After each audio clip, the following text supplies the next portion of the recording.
Los estudiantes, espero que se encuentren bien, ¿verdad? Estoy grabando la conferencia en la noche de hoy, ya que el jueves no se pudo grabar debido a que tuve un relevo de carga y aunque tengo batería de backup en mi máquina, lamentablemente la batería lo que dura lo más es 45, 50 minutos, o sea que no daba para la clase completa o nos podíamos quedar a mitad. Aparte, ¿verdad? Que tenía que usar un hotspot y nada. Pues mire. Vamos a trabajar con el módulo número 3 que son las implementaciones en la nube y redes virtuales. Hoy día, ¿verdad? Hoy todo lo que tiene que ver con el cloud computing y computación en la nube ha tomado un auge espectacular. Máxime, ¿verdad? Cuando tenemos hoy día infraestructuras completas en la nube. O sea, ya no solamente se trata de tener básicamente un almacenamiento en la nube, como quizás en un principio teníamos, que era el Google Drive, el OneDrive, el Dropbox y teníamos quizás algunos espacios en términos de gigabyte en la nube. Hoy día, pues ese paradigma ha cambiado, ¿verdad? Básicamente hemos visto que ya no solamente es el almacenamiento o otras cosas como el correo electrónico, que siempre ha estado corriendo desde la nube. Cuando hablamos de la nube, mi gente, es cuando usted está desde una computadora, por ejemplo, desde su casa, y usando la tecnología de la Internet, que se clasifica como un Wide Area Network, usted puede, ¿verdad? Básicamente acceder recursos que no están localmente en su casa o no están localmente en sus premisas, ¿verdad? A lo mejor usted desde su casa, a través de la red de Internet, usted puede conectarse a un servidor que está en un lugar remoto, puede conectarse a un sistema de almacenamiento, puede conectarse a una infraestructura completa o algo tan simple quizás como una máquina virtual. La realidad es que la tecnología de la nube pues, ha venido para quedarse a medida que mejora lo que es el ancho de banda, mejora lo que son las tecnologías de, ¿verdad? Lo que es la web 3.0, los tipos de conexión, pues ahí tenemos, ¿verdad? Eh, un montón, ¿verdad? De conceptos que se pueden atar a lo que es la computación en la nube. Básicamente, una de las primeras cosas, ¿verdad? Es cómo trabajar con las implementaciones en las nubes y las redes virtuales. La realidad es que hay muchos conceptos, ¿verdad? Que tienen que ver con el cloud, muchas cosas que tienen que ver cómo se implementan cosas en la nube, lo que son los centros de datos, lo que son las redes de almacenamiento, algunos conceptos del cloud. Mi gente, esto yo les recomiendo que ustedes lo estudien con calma, lo lean con calma. Mayormente estas conferencias son para centrarnos en los laboratorios y en las discusiones de las tareas. Recuerden que particularmente gran parte de estas tareas todas vencen mañana. Recuerden que los que deban tareas de módulos anteriores, por favor, ingresen a los módulos anteriores y háganla. Estamos ya en la tercera semana, quedan 2 semanas para acabar la clase.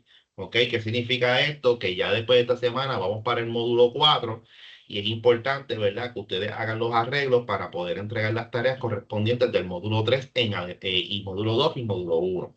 Bien, vamos a ver un poquito, ¿verdad? De nuevo, hay muchos recursos, de nuevo. eh, Uno de los mejores recursos es el Professor Messer, mi gente. El Professor Messer, yo les recomiendo que si usted va a estudiar por una certificación como A+, Network Plus, Security Plus, saque un tiempo y vea los recursos gratuitos que ofrece el Profesor Messer, tales como videos instruccionales. Los videos están espectaculares. Inclusive, él vende los manuales de repaso. De nuevo, no está obligado a comprarlo. Ustedes pueden estudiar de los videos y les puede ir fantásticamente bien. Pero de nuevo, si usted quisiera, ¿verdad? Adentrarse más en los conceptos de CompTIA A+, Network Plus o Security Plus, pues créame que es uno de los mejores recursos que yo he visto en la web.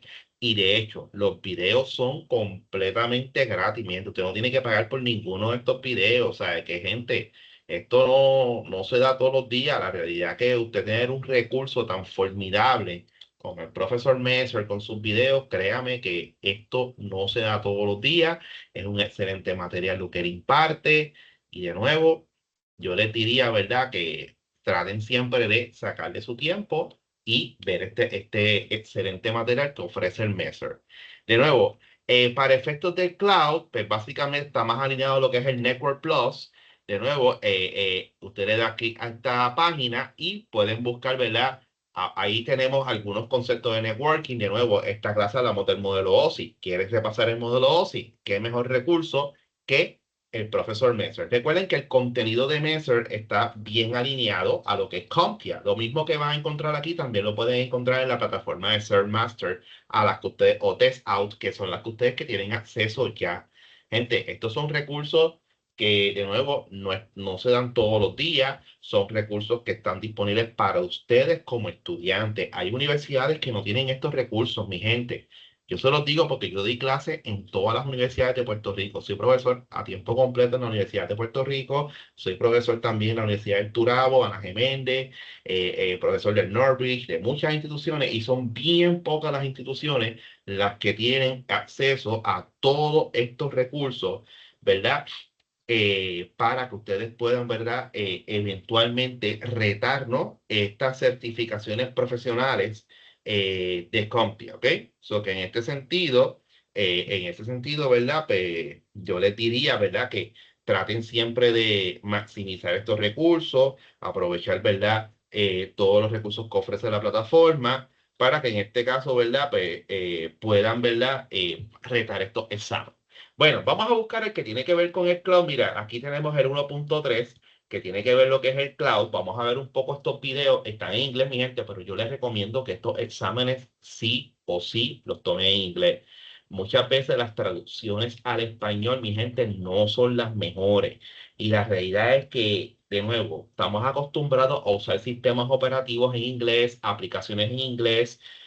A veces cuando doy clases de Office, como por ejemplo la COIS 201 o la COIS 223, que son cursos que usan mucho el Word, Excel, PowerPoint, Publisher o whatever, o Project, pues típicamente estamos acostumbrados a interactuar con estas aplicaciones y con estos menús en inglés.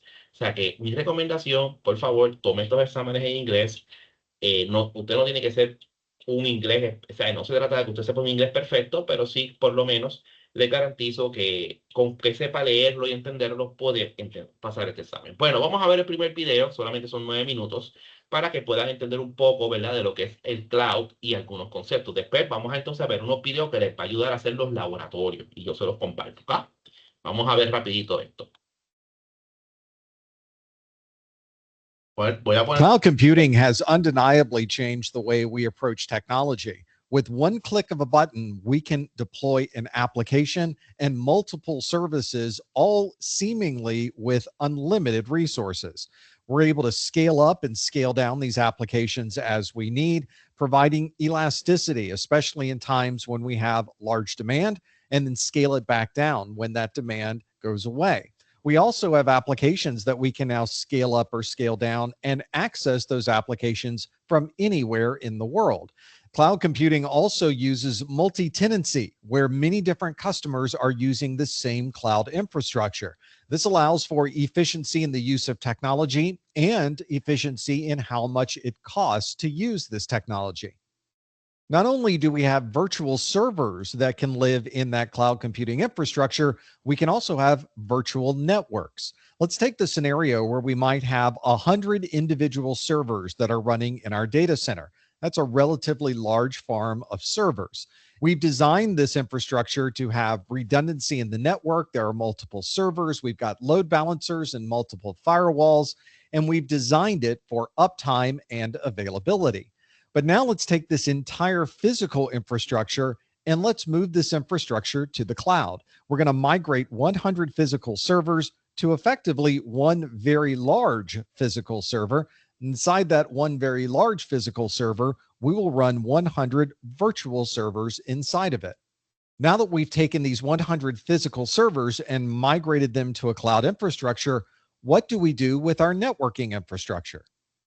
Not surprisingly, we will virtualize this network infrastructure as well. This is referred to as Network Function Virtualization, or NFV, where we can replace our routers and our switches and our other networking devices with virtual versions of those networking devices that are running in this virtualized environment. Although our firewall and our switches and our routers are no longer physical, they still have the same functionality. We can see those devices, our network interfaces, and everything about the network configuration all from our hypervisor. So we have the same functionality. It's just now in a virtual appliance. Just as we're able to push a button and deploy a new server, We can push a button and deploy a new firewall or a new switch or make a router configuration all within this virtualized world. This gives us a lot of flexibility for deploying applications, designing the network connectivity for those applications, and connecting our different cloud infrastructures wherever they might be in the world. A common application instance inside of a cloud infrastructure might include a web server, a database server. There could be load balancers, virtual switches and routers, and virtual firewalls. All of these will run inside of a virtual private cloud or a VPC. It's very common, especially in larger environments, that you would have separate VPCs for different application instances or different parts of the company. This allows you to keep all of these systems separated, but still allow you to manage all of them as individual virtual appliances. Although these VPCs may be different application instances, we might still want to have devices within those separate VPCs be able to communicate with each other. To provide that communication, we need a device in the middle called a transit gateway to be able to connect all of these VPCs together. You can think of this transit gateway as a cloud router that allows us to connect and allow communication between all of our different VPCs. If you need connectivity to these VPCs from the outside, you may need to add additional security in the form of a VPN connection. This allows someone who may be at a remote site to be able to bring up a VPN tunnel, connect to the transit gateway, and effectively have communication to all of your different VPCs. It's very common to use a VPN at a remote site or from a user's workstation to be able to gain access to these private VPCs. But there may be times when you want to make your application instances available to anyone on the internet. In that scenario, you might want to use a VPC gateway, or what we refer to as an internet gateway, so that users anywhere in the world will have access to your applications. We might also want to have these devices in each of our VPCs communicate outbound over the internet to other resources. We would use a VPC NAT gateway to provide this communication, and the NAT stands for Network Address Translation. Our VPCs and the private networks that we're running inside of those VPCs can translate to a public IP address to be able to communicate out over the internet. This includes security rules so that your VPCs can connect outbound to internet resources, but you may not necessarily allow inbound access from external devices. And it's not uncommon for many organizations to use multiple cloud providers, but still require connectivity between those cloud providers. We can provide that connectivity through the use of a VPC endpoint, where we create a direct connection from a VPC on one cloud provider to a VPC on another cloud provider. Here's an example that has a number of different VPCs. We've got a virtual private cloud with a public subnet for public applications that people can access from anywhere on the internet. We also have a private subnet on this same cloud provider where we have a private virtual machine. Well, if we have a different storage network, which certainly could be at a different cloud provider, that cloud storage can easily connect to the public subnet over the existing internet and using a VPC internet gateway.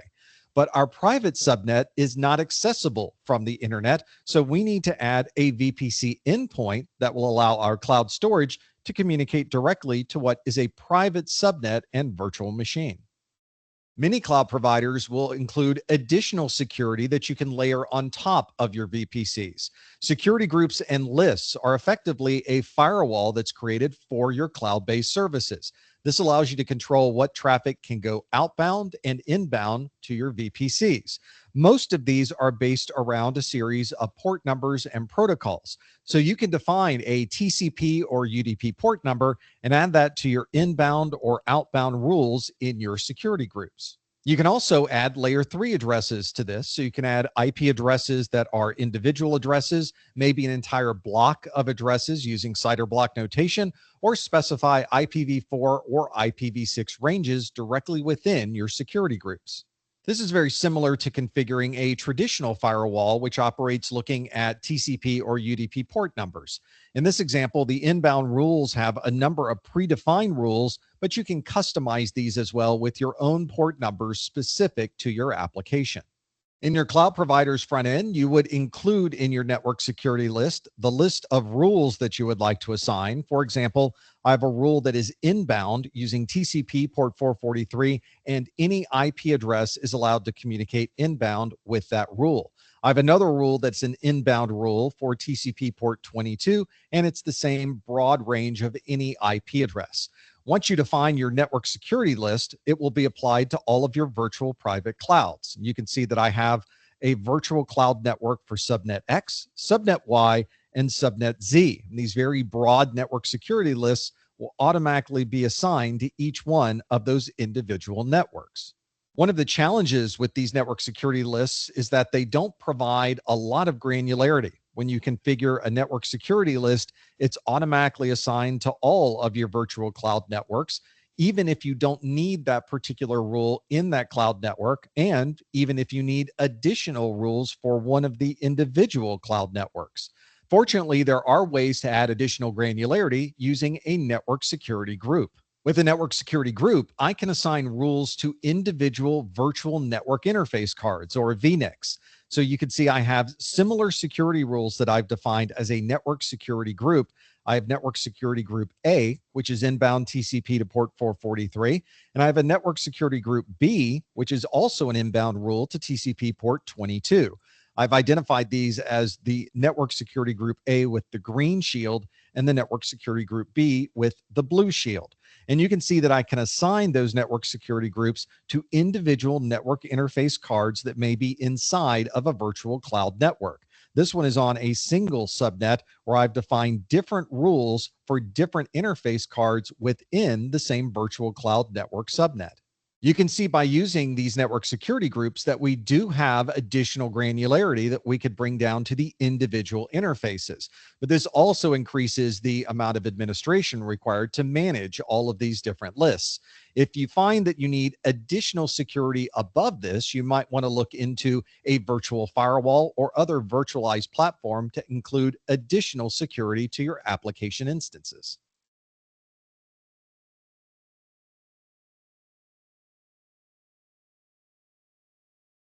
Bien, ya terminamos este video. Este video básicamente, ¿verdad? Pues les introdujo algunos conceptos de la computación en la nube que son bien importantes. Como pueden ver, no solamente es la infraestructura o la que es la computación en la nube, miren todos los pormenores que hay dentro de lo que es el cloud, la parte de seguridad, los VPN, la segmentación de red, todos estos conceptos que se hacen de forma local también se homologan en la nube. Vamos a ver un poquito de los modelos para que estén claros sobre los modelos del Cloud Models. Esto es un video que es un poquito más corto, pero merece la pena verlo. When you're deploying a cloud-based application, you also need to consider who will be accessing that application and from where. If you're creating an application that anyone on the internet would need to access, then you would probably want to include it in a public cloud so that everyone can gain access. But if you're building out a cloud-based application that is for internal use only, you may want to deploy this to your own virtualized local data center where you have a private cloud. In many organizations, we often use both of these, and we need a hybrid configuration of both public and private clouds for all of these applications. One type of cloud model is software as a service, or SaaS. This is commonly associated with software that is on demand. You have a login screen on your browser, you log in, and now you have access to the application.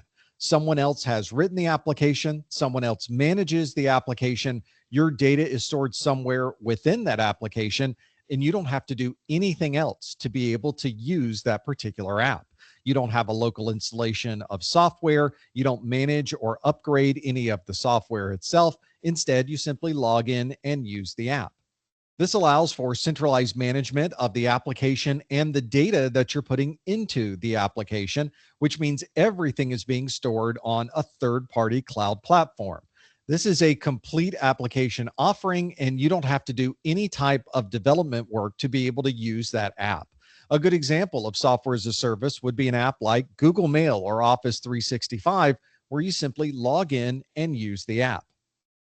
There may be times when you would like to build your own application and deploy and manage your own data, and all you really need are the computing resources to be able to run that application. In that model, you want to use infrastructure as a service, or IaaS. Sometimes you'll see this referred to as hardware as a service, or HaaS, because you're effectively using hardware in the cloud and then using your own software on top of that. This means that you would be responsible for installing your software and managing all of the data associated with that software. If the software needs to be upgraded, you would be the one to upgrade it on your infrastructure as a service model. The application that you're using and the data that you're putting into that application is still in the cloud, but you have much more control over the access and security of that data when you're using infrastructure as a service. A good example of infrastructure as a service is with web service providers, where you can buy time on a particular web server and they make that server available to everyone on the internet. A middle ground between software as a service and infrastructure as a service is platform as a service, or PaaS. This is still in the cloud, but you're the one who manages all of the development efforts to customize the application to your specifications. The cloud provider gives you all of the tools necessary to build this particular app. You can think of this as a series of building blocks provided by the platform as a service infrastructure, and then you build out those blocks to create your own application. The underlying engine that runs the application is the responsibility of the platform as a service provider, and your responsibility is to build and maintain the apps that are running in platform as a service. A good example of a platform as a service infrastructure would be something like Salesforce.com, where they give you all of the tools necessary to create a customized application running on the Salesforce.com platform. Here's an example of a cloud responsibility matrix that you might find with any cloud service provider. In this chart, I've separated out software as a service, platform as a service, infrastructure as a service, and then an on-prem device that you would manage yourself. Obviously, with on-prem, everything from the data to the applications to the physical data center are all the responsibility of the customer. But with infrastructure as a service, you have the physical data center, the physical network, and the physical hosts, all provided by the cloud provider. And then you handle all of the other pieces of that particular application. With platform as a service, you can see that network controls, applications, and the identity and directory infrastructure may be shared between the customer and the cloud provider, but you'd still be responsible for the accounts, devices, and the information and data. With software as a service, much more of these are provided by the provider themselves. For example, everything associated with the applications is clearly in the responsibility of the provider. Everything above that would still be the responsibility of the customer. So depending on the type of infrastructure you want and the type of responsibility that you're willing to take on, you'll need to pick the right cloud model for your application deployment.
Backyard grill that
Golden Corral. Bistec, pollo con tocino, queso y ranch, todo para llevar. El verano se acerca.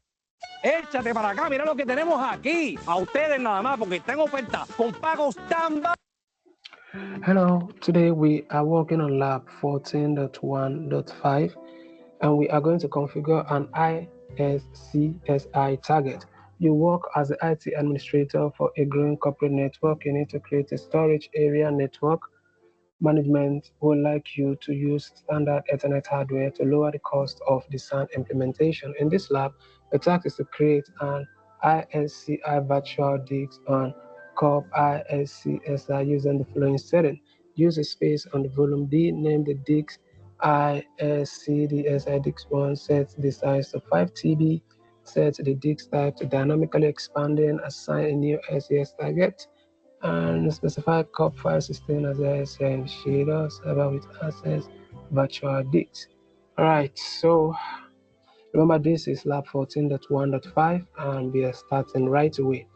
If this video appears to be too fast for you, remember you can always pause this video and work at your own pace, because I want this video to be as short as possible.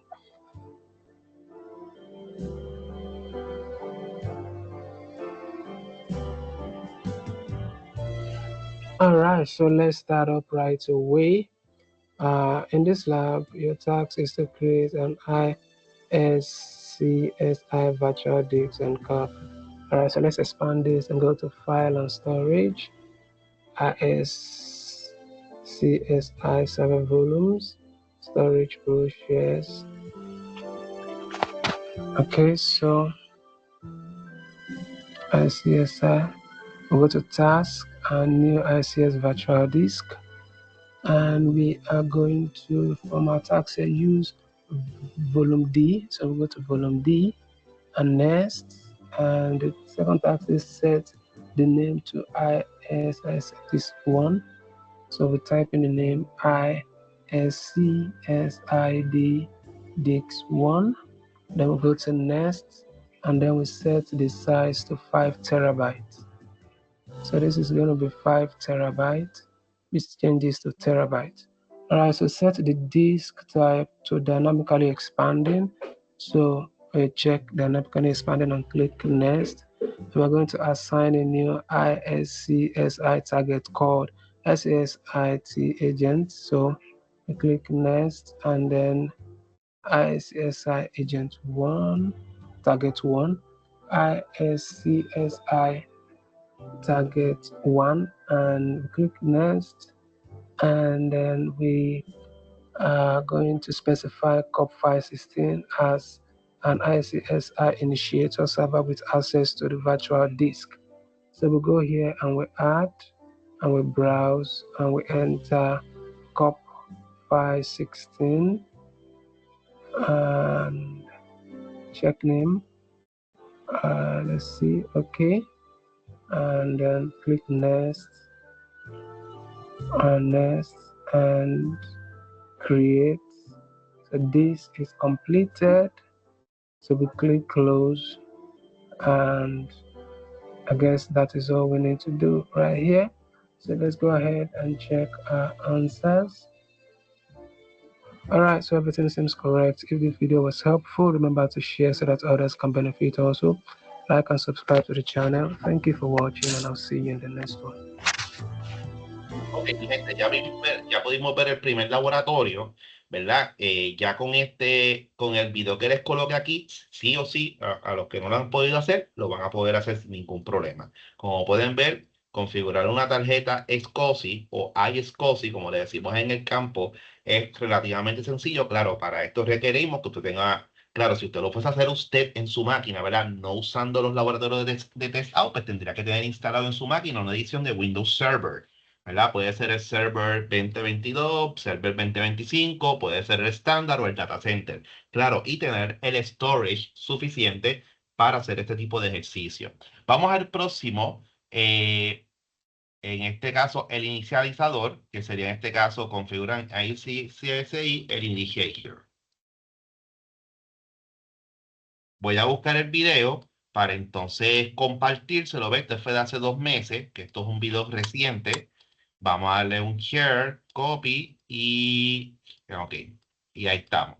Entonces, vamos a ponerlo aquí de todos modos para que ustedes lo tengan. Esto es una URL externa y sería el laboratorio, venga por aquí, laboratorio, sería en este caso, se llamaría,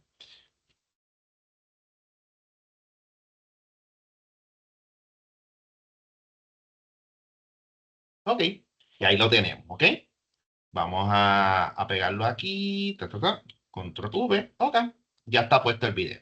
Ok, vamos a darle aumentar sangría y ahí lo tienen público, cosa de que también pues tengan la opción de nuevo, si se pierden en este proceso, pues puedan ver el video primero y entonces pues pueden hacer el laboratorio y esto, créanme, si ven los videos primero, esto les puede ayudar a usted a asegurar la puntuación perfecta, ¿ok? Vamos entonces a YouTube, vamos a ver el video rapidito, ¿ok? Disculpen los anuncios, esto es parte de usar el YouTube gratuito. Y entonces vamos rapidito sobre el video. Ahí vamos. Hello, so this is lab 14.1.6 and we are going to configure an ISCSI initiator. So you work as the IT administrator for a growing corporate network. You created an ISCSI storage area networks, and on the COP SSI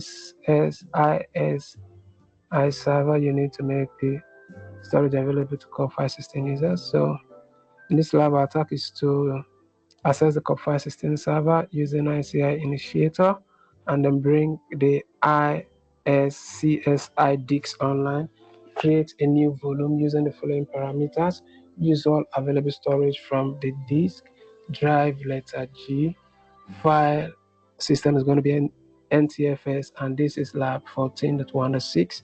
Let us start away. And remember, if this video appears to be too fast for you, you can always pause the video and work at your own pace. I want this to be as short as possible.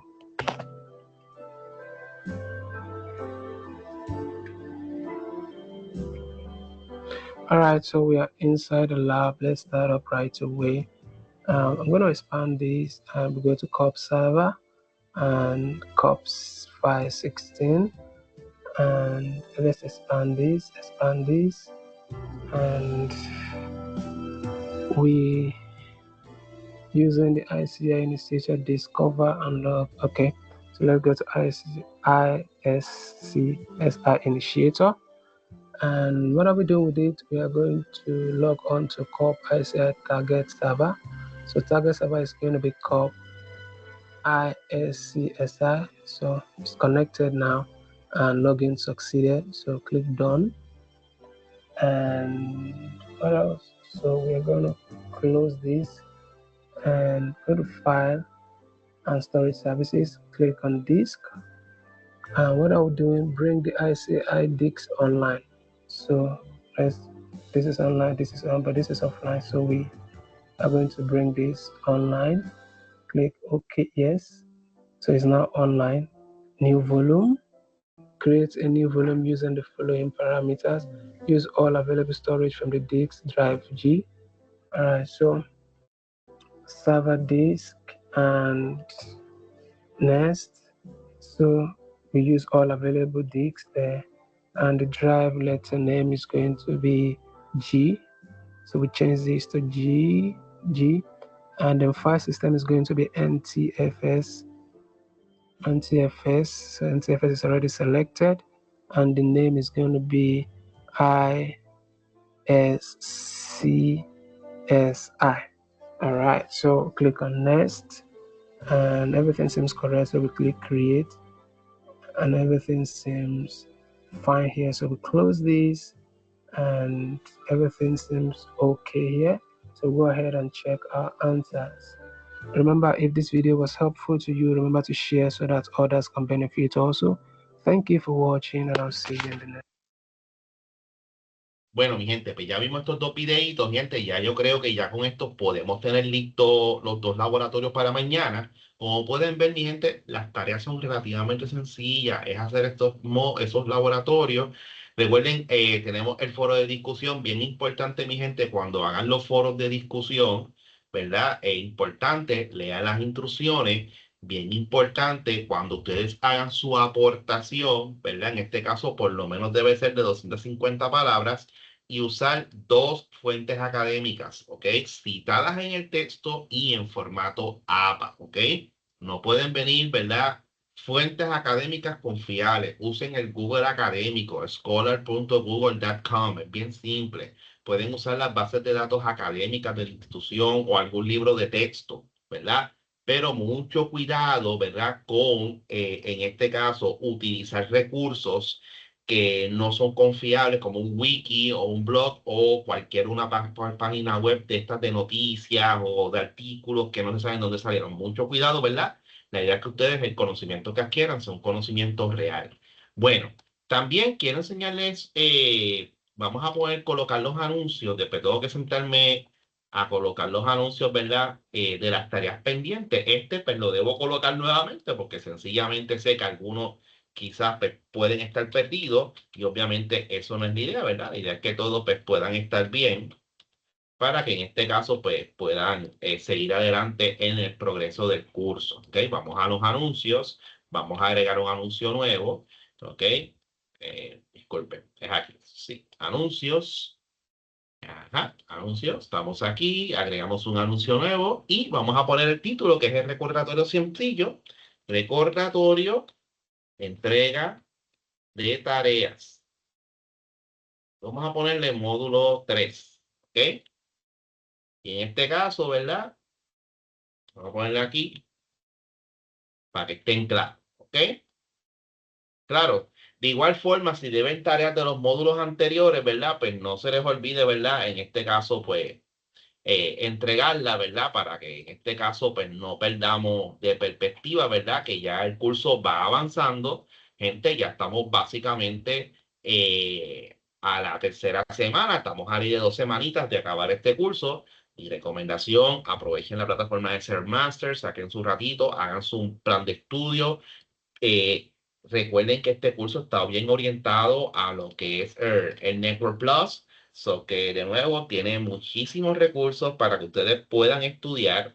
Ya lo que nos queda es el módulo 4, que es los protocolos de enrutamiento, y el módulo número 5, que es la parte del troubleshooting o la resolución de problemas de red. ¿Ok? Otra cosa que les quería enseñar, ¿verdad? Es, por ejemplo, vamos a buscar aquí un video en YouTube, porque ya como estamos hablando de la nube, una cosa que a mí me gusta enseñar a los estudiantes es el portal de Azure de Microsoft. Vamos a buscar aquí Microsoft Azure Configure a Virtual Machine para que ustedes vean cómo es el proceso de cómo crear una máquina virtual en, en lo que es la plataforma de Azure. Vamos a buscar un video que realmente pues lo explique meritoriamente bien. ¿Ok? Bueno, este es un video que dura 20 y pico de minutos. No quisiera que durara tanto. Eh, Aquí tenemos, ¿verdad?, cómo trabajar con, ok, que como una infraestructura como servicio que puede trabajar en la nube, virtual machines, ok, deploy virtual machines. Este es de hace 3 años, no recomiendo que sean videos de con mucho tiempo. Recuerden que estas plataformas cambian con bastante rapidez, por lo tanto, ¿verdad? Pues mira, este es de vamos a ver este. We get it.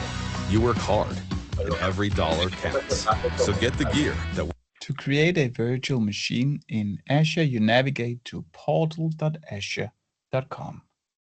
Then you go up to search and search for virtual machines and pick that. Then you want to hit create virtual machine, and then you and I will fill each one of these settings while I explain them to you. You need a subscription. This is a billing container for your resources. One resource is this virtual machine that we are about to create. Similarly, we want to create a resource group that is a container that organizes and manages our related Azure resources, again, such as this virtual machine. Click Create New, and then we can give it a name. Feel free to name it whatever you want. I will call mine RG for resource group, VM for virtual machine, demo, and then West Europe. Then I hit OK. I also want to give my virtual machine a name. I'll call mine VM demo West Europe, and then we can call it 01 because this is the first one that we're about to create. I will create a few ones more in the coming days. Then we have the region. This is where our virtual machine is physically placed. You want to place it as close to you or your users or your workload. Then we will reduce latency and costs.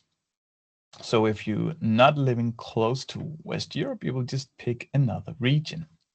Then we have the availability options.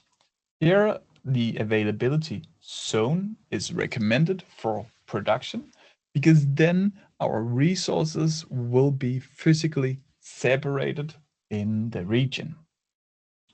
Then we have the zone options. Right now, if I click this availability zone, our virtual machine will only be in one data center, but I can choose to deploy it on multiple data centers. This means higher availability, and as you can see, we have 3 ones up here, but now we pay triple the price. I don't recommend that. So if this is your first virtual machine and you want to get started, I will always go with this. It's enough. Then I also want to pick the security type. This is the protection level of your virtual machine. Choose trusted launch unless you have high sensitive workloads, then I will probably take the confidential.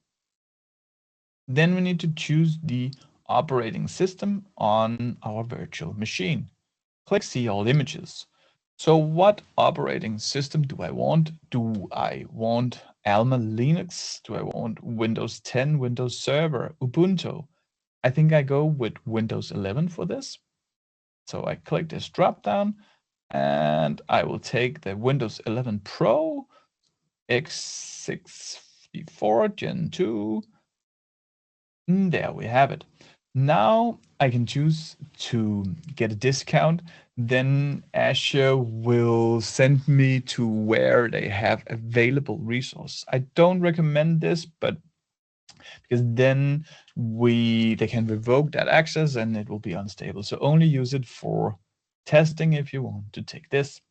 Now I want to choose the size. This is the CPU, memory, and price. Click See All Sizes. Let me collapse all these categories. So each category have a purpose. So if I want a virtual machine for high memory needs, then I choose one of the E series. I need a general purpose machine, so I'll go into the D series. I'll take the new one, but that is also the most expensive one. Feel free to grade down in the D series or whatever series you want. Then I scroll down. Here I want to pick the D32 DS V6, for example. As I can see, it costs $1,700 a month. But this is only if I have it running 24/7. I will only have this virtual machine running while I use it. That will probably be like 40 minutes a day. Keep in mind that while we don't pay for compute when this virtual machine is shut down, we still pay for networking and storage. So I select it by clicking it and hit select. Then I need to pick a username and password. I will call it Anders Jensen Org, my username, and then I will pick a password. Here I will go with the default, that is the RDP. That is how I want to connect to this virtual machine.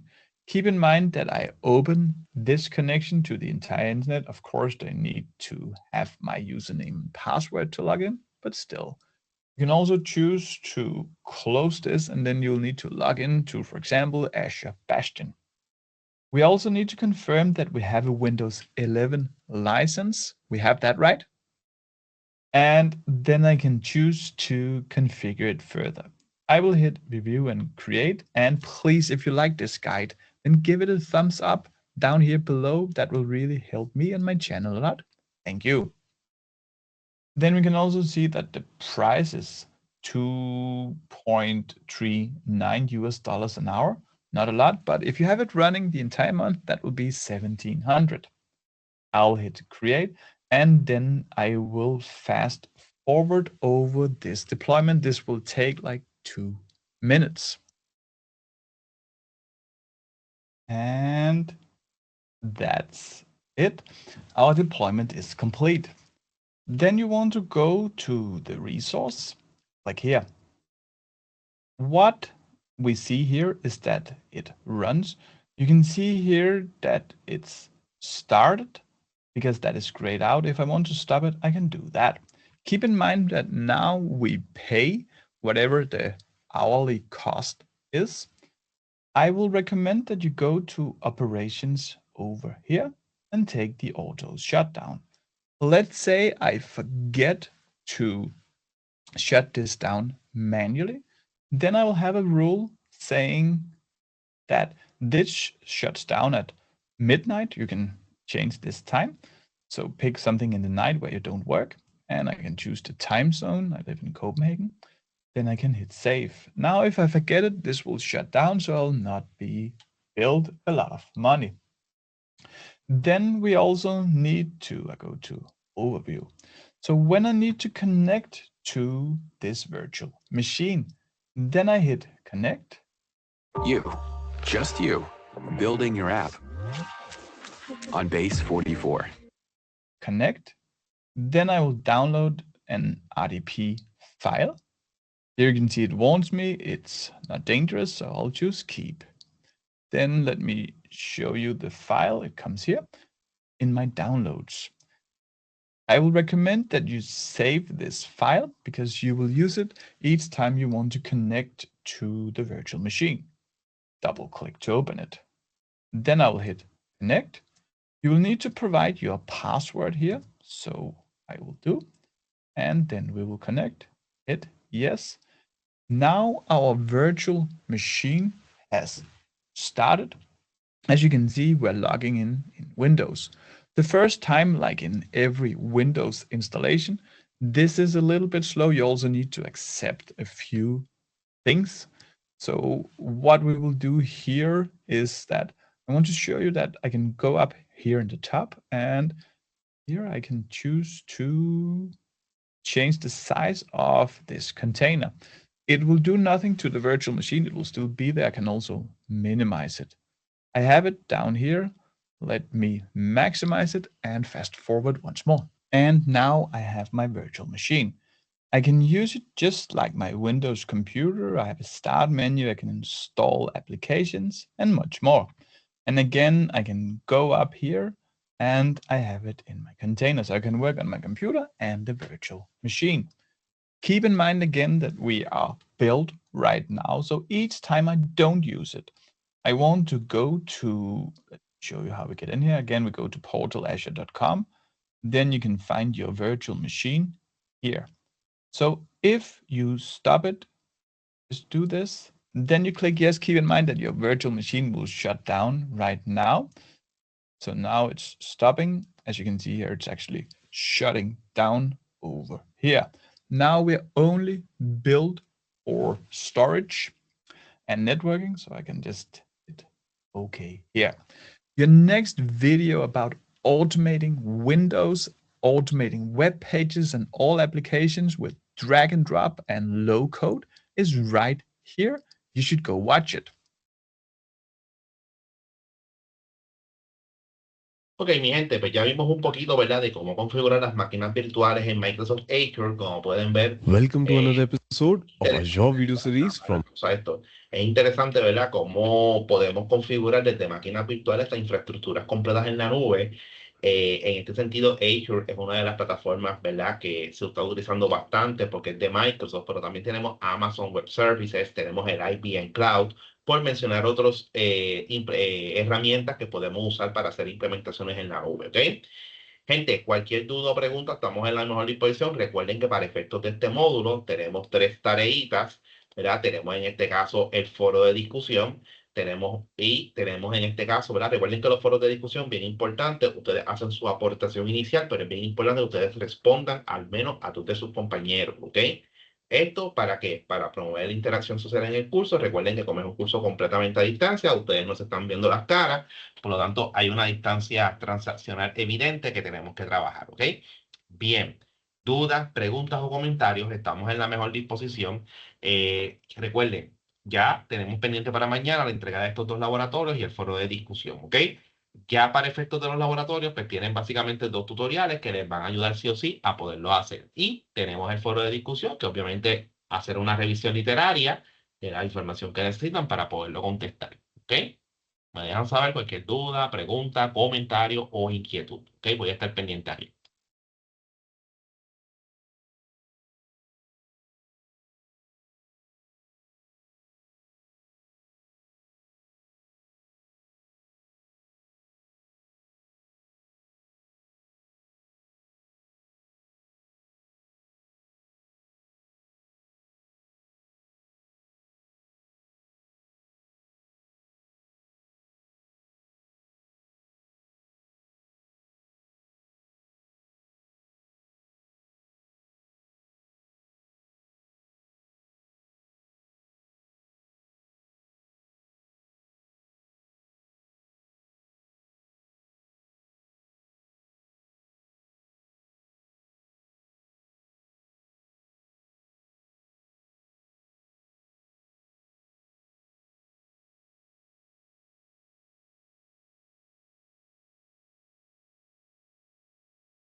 Dudas, preguntas, comentarios, estamos aquí pendientes, muchachos. Recuerden, ya saldamos el contenido del módulo 3. Recuerden que también tienen material para estudiar en la plataforma de TestOut, la plataforma de Ser Master. Tienen los videos del Messer que les compartiré indicado los enlaces. Profesormesser.com, créeme que tiene excelentes recursos para que ustedes pues, puedan, en este caso, solidificar su conocimiento en el área de redes. ¿Está bien? Recuerden que este curso está más alineado, ¿verdad? En gran medida a lo que es el CompTIA Network Plus. Por lo tanto, mi recomendación es que estudien de los recursos oficiales de CompTIA Network Plus que les provee el curso, ¿ok? Porque este curso les provee ya las herramientas, ¿ok? Aprovechenla, utilícenla y maximícenla, ¿ok? Aduéñense de este conocimiento, mi gente, porque esto es lo que les va a ayudar a usted diferenciarse de los demás, mi gente. Muchas personas terminan estos grados académicos, sí. Muchos consiguen trabajo, sí, pero el que se certifica, el que tiene una credencial de CompTIA, créame que puede ganar un rate por hora mayor. Se lo digo por experiencia propia. Yo saqué A+, Network Plus, Security Plus y automáticamente en muchos lugares comenzaron a ofrecerme puestos de trabajo con una paga por hora mucho mejor a la que estaba actualmente. E inclusive en la empresa que yo estaba en esos momentos, y estamos hablando del 2010, 2011, 2012, me aumentaron rápido, rápido, $5 por hora. O sea, yo estaba en $15 la hora y rápido por tener la certificación ya estás en 20. Para ese tiempo, pues, es mucho dinero. Entonces, ahora mismo, gracias a las certificaciones y a la preparación académica, yo estoy en un rate por hora espectacular. Casi mi gente, anímense, aprovechen estos recursos, aprovechen los cursos, aprovechen estas conferencias, estos recursos, para que en este caso pues, puedan salir adelante, ¿ok? Bueno, voy a estar aquí pendiente. Cualquier duda, pregunta, estamos aquí, ¿ok?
Bien, gente, dudas, preguntas, comentarios. Estamos ya por finalizar la conferencia.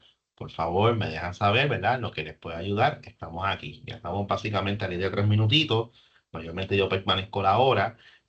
Nada, me dejan saber, ¿verdad? Si necesitan alguna aclaración de los módulos anteriores.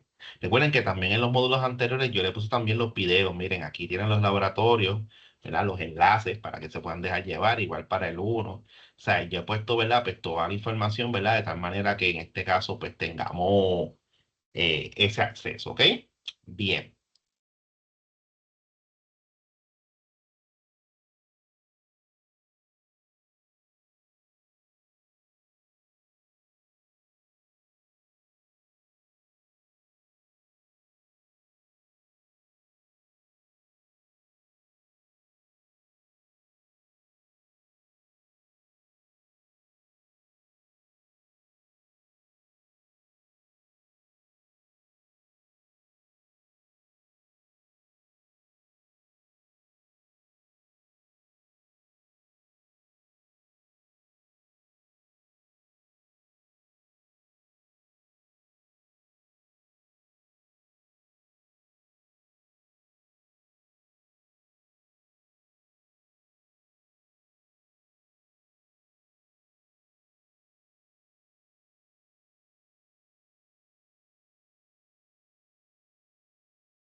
Bien, mi gente, pues ya hemos terminado por hoy.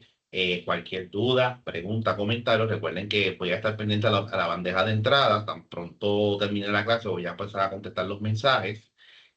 Por favor, cualquier duda, pregunta, comentario, sabe que estamos en la mejor disposición para poderles ayudar, ¿ok? De igual forma, les adelanto que ya quedan 2 semanas, así pues traten de mantenerse al margen con el curso, aprovechen los recursos que se les provee en la plataforma, aprovechen los recursos del Sir Master, aprovechen los recursos del Professor Messer que les indiqué, particularmente los que están orientados al CompTIA Network Plus en su versión más reciente. Nada, les deseo mucho éxito, sigan adelante y continuamos en la próxima semana con el favor del Señor. ¿Ok? Tengan todos una linda noche y se cuidan un montón.